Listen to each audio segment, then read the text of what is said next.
UP में सुनाई जा रही थी ऐसी भागवत कथा कि पूरे देश में मच गया बवाल।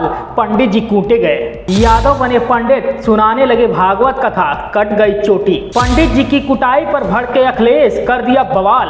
योगी आदित्यनाथ को दे डाली ऐसी चेतावनी कि पूरे देश में मचा हड़कंप। दोस्तों, समाजवादियों के गढ़ इटावा से सियासत में तूफान पैदा कर देने वाली एक ऐसी सबसे बड़ी खबर है। अखिलेश यादव के गढ़ इटावा में भागवत कथा के दौरान कथावाचक के साथ अचानक जो हुआ उसने सबके होश उड़ा दिए। अब उसी मामले को लेकर पूरे उत्तर प्रदेश में बवाल मचा हुआ है। भागवत कथा सुनाने के दौरान एक यादव पंडित जी की चोटी काटकर उन्हें टकला कर दिया गया। जी हाँ, सही सुन रहे हैं आप। देश में अब ऐसा डर का माहौल पैदा हो गया है कि जहां भागवत कथा सुनाने से ज़्यादा जरूरी हो गया है जात पोंछ कर सुनाना और सुनाने से पहले चोटी बचा कर रखना।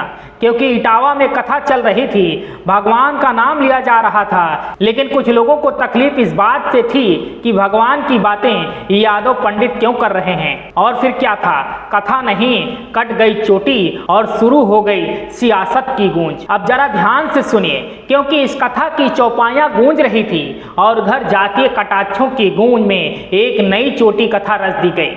अखिलेश यादव लखनऊ में लपक कर आए, प्रेस कॉन्फ्रेंस का मैदान सजाया और बोले ये सिर्फ चोटी नहीं कटी, ये पूरी जातीय चेतना पर हमला है। कथा वाचन को जिन्होंने भावना की जगह व्यवसाय बना लिया है, व्यवसाय बनाने वाले लोग हमारे इटावा कथा वाचन पीढ़ी अपमान कांड उन्हीं कुछ प्रभुत्ववादी और वर्चस्ववादी की वजह से घटित हुआ है। अगर पीड़ित समाज के इन लोगों को इतना ही परहेज है तो घोषित कर दें कि परंपरागत रूप से कथा कहने वाले वर्चस्ववादी पीड़ित समाज द्वारा दिया गया चढ़ावा, चंदा, दान, दक्षिणा कभी स्वीकार नहीं करेंगे। यही नहीं, अखिलेश ने तो इस मामले पर ऐसा तड़का दिया है कि मानो कोई भीड़ कर रहे हों। कथावाचक यादव पंडित जी की जैसे ही चोटी कटी, अखिलेश ने उसे पीडीए बना दिया, पंडित, दलित और अति पिछड़ा। बोले जब सुन सकते हैं सब तो भागवत सुना क्यों नहीं सकते, और सुनाया भी तो बाल काट कर जवाब क्यों दिया गया। भागवत कथा सबके लिए है। जब सब सुन सकते हैं तो सब बोल क्यों नहीं सकते।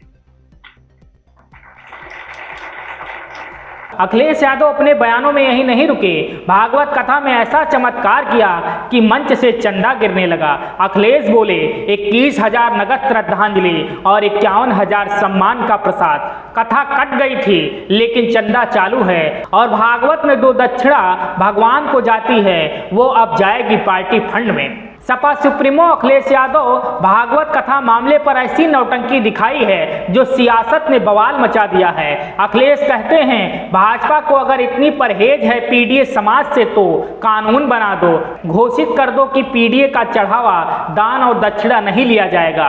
और अगर ऐसा हुआ तो अगली भागवत पीडीए समाज अपने दम पर करेगा और वही दिन होगा जब प्रभुत्ववादी परंपराओं का राज ढह जाएगा। अगर भाजपा को लगता है कि भागवत या कोई कथा कहने पर एक वर्ग विशेष का ही अधिकार है तो फिर वो इसके लिए भी कानून बना करके दिखा दें। कई बार कई कानून के लिए बहुत दावा करते हैं लोग, तो इसके लिए भी कानून बना लें कि इसके अलावा कोई कथा वाचन नहीं कर सकता। जिस दिन पीड़ित समाज ने अपनी कथा अलग से कहने शुरू कर दी, उस दिन इन परंपरागत शक्तियों का साम्राज्य ढह जाएगा। कुछ लोग, वर्चस्ववादी लोग, प्रभुत्ववादी लोग कथा वाचन में अपना एकाधिकार बनाए रखना चाहते हैं। अब तो और ही सुनिए वो पंचलाइन जिससे राजनीति का पूरा मैदान हिल गया। बोले अगर कथा पर भी एक वर्ग विशेष कॉपीराइट है तो भाजपा इसे जीआई टैग दे दे। जैसे बनारसी साड़ी को मिला है वैसे ही कथा केवल वर्चस्व वालों के लिए टैग जारी कर दो। अरे और भाई साहब, इधर माला सिर्फ चोटी तक नहीं रहा, एसपी के मंच से बोला गया पीडीए समाज को अब कथा के साथ साथ सत्ता भी सुनाई देनी चाहिए, क्योंकि अगर जात पूछकर चोटी काटी जाएगी तो अगली बार वोट मांगने वालों को भी जात पूछकर चप्पल दिखाई जाएगी।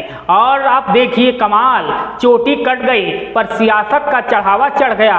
कथा को छोड़ सियासत का महाभारत शुरू हो गया। यादव जी अब कथा कम, क्रांति ज्यादा सुनाएंगे। मंच बदलेगा, माइक बदलेगा, पर जातीय मुद्दे वही रहेंगे, क्योंकि इस देश में भगवान का नाम लेना फ्री है। पर अगर आप यादव हैं और कथा कर रहे हैं तो बाल कटेंगे और सवाल कटेंगे। तो अगली बार अगर किसी कथावाचक की चोटी कटे तो उसे अपमान मत समझिएगा। अब वो चोटी नहीं, समाजवादी पार्टी की अगली राजनीतिक रणनीति है। बाल गए, बवाल आया और अब तो चोटी ही चढ़ेगी वोटों की सीढ़ी पर। Bureau report, DK Tripathi, Saam TV digital. Subscribe करें साम टीवी, क्योंकि हम आ गए हैं अब आपके बीच, दिखाएंगे सत्ता के वादों और अपराधियों के एक एक कारनामे की हकीकत। और हाँ, अगर आपके पास भी हो कोई ऐसी खबर तो कमेंट करके हमें बताएं, क्योंकि बिना डर और दबाव के हम दिखाते हैं हर एक खबर डंके की चोट पर।